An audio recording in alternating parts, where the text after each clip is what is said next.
Assalamu alaikum. My name is Faria TEDx Valley, and this is episode 16 of Call Maya. The topic is how to overcome fear and take bold steps in life.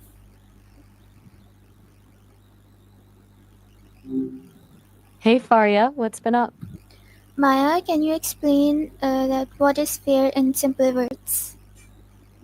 That's a good one. Fair just means everyone gets what they need or what they deserve, right? It's not always equal.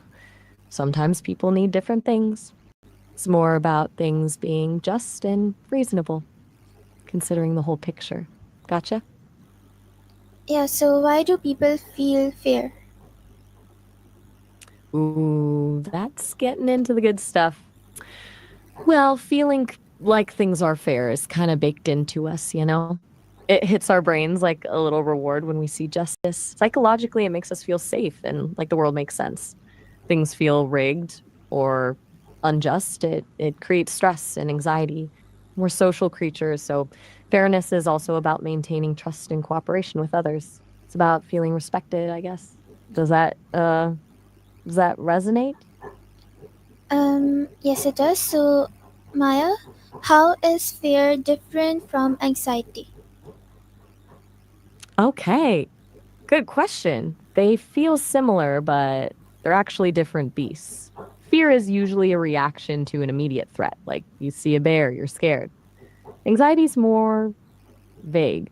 It's worry about something that might happen, often in the future. It's like a general sense of dread, even if there's no real present danger. Think of it this way: fear is, I'm in danger now. Anxiety is, I might be in danger later. Both are helpful sometimes, but when anxiety gets out of control, that's when it becomes a problem, right? Right, so how can fear hold us back from success? Right. So fear can totally sabotage you. It makes you play it safe, stick to what you know, and avoid risks. And success usually requires taking risks, stepping outside your comfort zone. It can also lead to procrastination. Like you're so scared of failing, you just don't start. Plus, if you're constantly operating from a place of fear, it drains your energy and makes it harder to focus. Basically, it shrinks your world. We talked about creativity the other day, and fear is a creativity killer for sure. Okay, so can facing small fears help overcome big ones? Absolutely.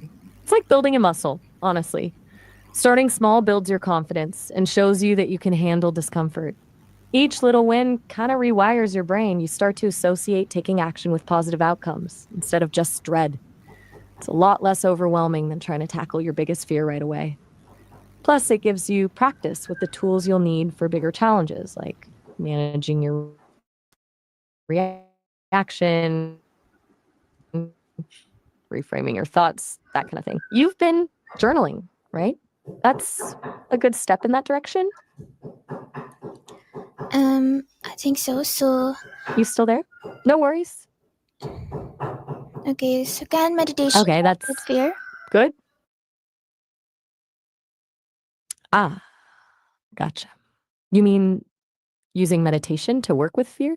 Yeah, totally. It's not about eliminating the fear, but changing your relationship to it. You basically sit with the feeling, observe it without judgment, and recognize that it's just a sensation. It's about creating space between you and the fear so you're not overwhelmed by it.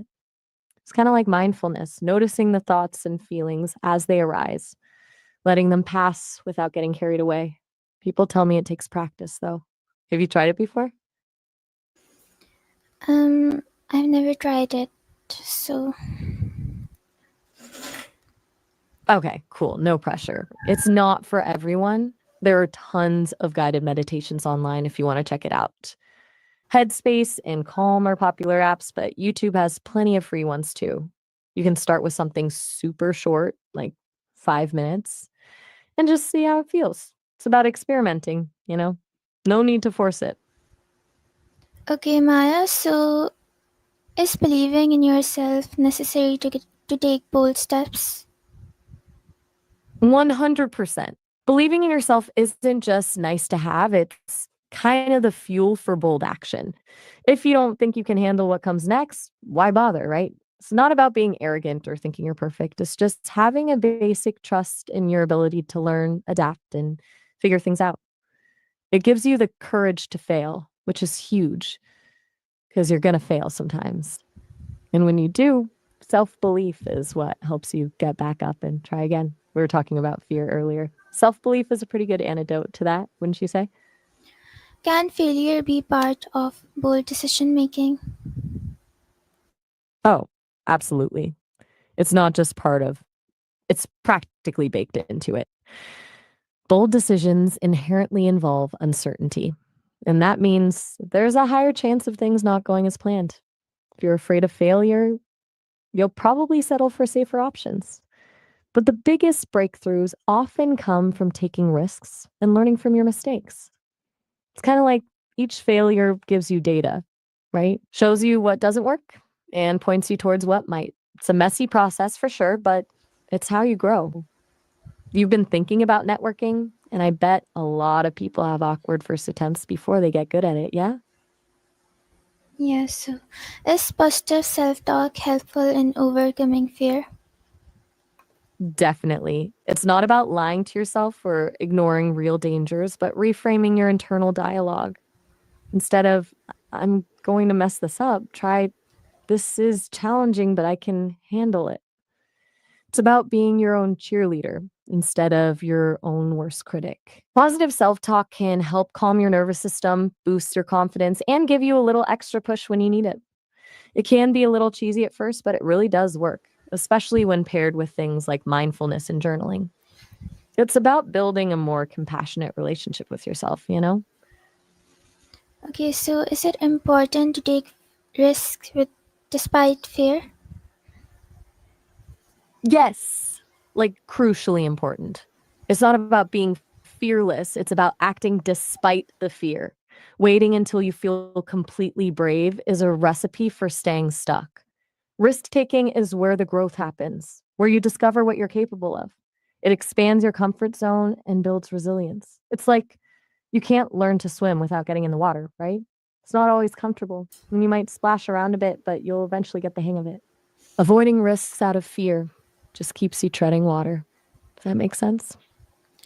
Yes, it does. So, Maya, does writing down fears help control them? That's a really smart move. Writing things down, especially fears, is powerful. It takes them out of your head and makes them feel more manageable. It's like shining a light on them instead of letting them lurk in the shadows. Plus, when you see them on paper, you can start to question them, challenge their validity. Are they really as bad as you think? Are they based on facts or just assumptions? It's a simple tool, but it can make a big difference. It sounds like journaling is really clicking for you, huh? You okay? Still with me? Yes. So, Maya, is it possible to take bold steps without overthinking? It's the holy grail, isn't it? Honestly, probably not entirely. A little bit of thinking is good. You want to be prepared, assess the situation, but overthinking, that's paralyzing. The key is to find the sweet spot between thoughtful consideration and analysis paralysis. One thing that helps is setting a time limit for your decision making process. Like, I'm going to think about this for an hour, then I'm going to commit. Another thing is to focus on your values and what truly matters to you. It can help cut through the noise. And sometimes you just got to trust your gut. It's not always right, but it's often a good starting point. You've been working on emotional intelligence, and learning to trust your intuition is part of that, wouldn't you say? Yeah. You still there? Just checking in. No pressure to keep chatting if you're feeling quiet. Maya, will overcoming fear lead to more opportunities in life? Without a doubt. Seriously. Fear is a gatekeeper. It keeps you stuck in a smaller version of your life, missing out on experiences and connections you might love. When you start to overcome your fears, you open yourself up to possibilities you never even imagined. You're more willing to try new things, meet new people, and take risks. And those risks can lead to incredible opportunities. It's not about eliminating fear altogether, it's about not letting it dictate your choices. It's like unlocking a whole new level of life, you know?